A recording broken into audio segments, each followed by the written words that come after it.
نحمدہ و نصلی علی رسولہ الکریم، اما بعد، فاعوذ باللہ من الشیطان الرجیم، بسم اللہ الرحمن الرحیم۔ کبھی اے نوجواں مسلم تدبر بھی کیا تو نے، کبھی اے نوجواں مسلم تدبر بھی کیا تو نے، وہ کیا گردو تھا تو جس کا ایک ٹوٹا ہوا تارا۔ جناب محفل صدر، قابل عزت اساتذہ کرام اور میرے عزیز بھائیوں، السلام علیکم۔ میں زبان حال پر شکوہ لیے نم آنکھوں کے ساتھ مقبرہ اقبال پہ کھڑا دل کی روداد سناتا گیا، اور پھر بھری محفل میں سرے بازار یہ پوچھتا رہا، اقبال کیا یہ وہ نوجوان ہے کہ جن کو آپ نے شاہین کا لقب دیا؟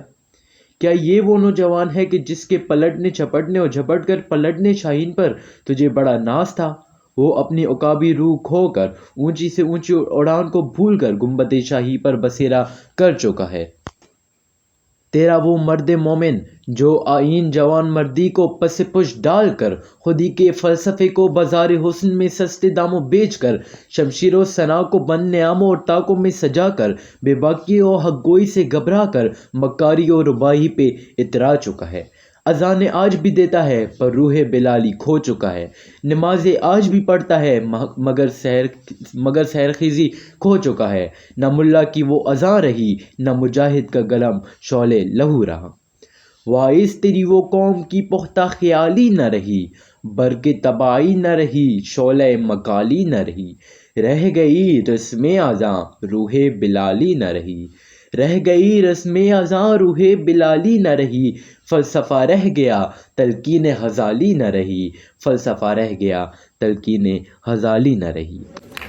زیوہ کار جب ظلم کی آندیاں چلیں، افلاس سے گھروں کے چراغ بجھنے لگیں، معصوم خواہشات امیروں کی دہلیز پر دم توڑنے لگے، دوسروں کی عزت کا جنازہ نکالنے والے خود کو عزت دار اور حیرت مند کہلوانے لگے، تو پھر ہر طرف سے، شہر شہر سے، گھر گھر کی دیوار سے یہ پکار سنائی دیتی ہے کہ ایک کوٹھی چمن کو نظر آ رہی ہے، بڑائی پہ اپنی چرند آ رہی ہے۔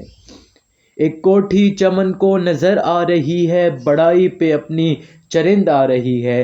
ذرا اس کے پرندوں میں جا کے تو سونگو، ذرا اس کے پرندوں میں جا کے تو سونگو، خون غریباں کی بو آ رہی ہے، خون غریباں کی بو آ رہی ہے۔ زیوہ کار یہاں کوئی پوچھنے والا نہیں، کیونکہ زمانے کے انداز بدلے گئے۔ کیا کشمیر کی مائیں مائیں نہیں؟ کیا اس فلسطین کا بچہ بچہ نہیں؟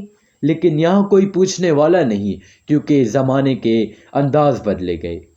وجہ بے رنگی گلزار کہوں تو کیا کہوں، کون کتنا گنہگار کہوں تو کیا کہوں۔ تم نے جو بات سرے بزم نہ سننا چاہی، تم نے جو بات سرے بزم نہ سننا چاہی، میں وہی بات سرے دار کہوں تو کیا کہوں۔ زیوہ کار اداس نہ ہونا ناکامی کامیابی کا زینہ ہے، عروج و زوال زندگی کا حصہ ہے۔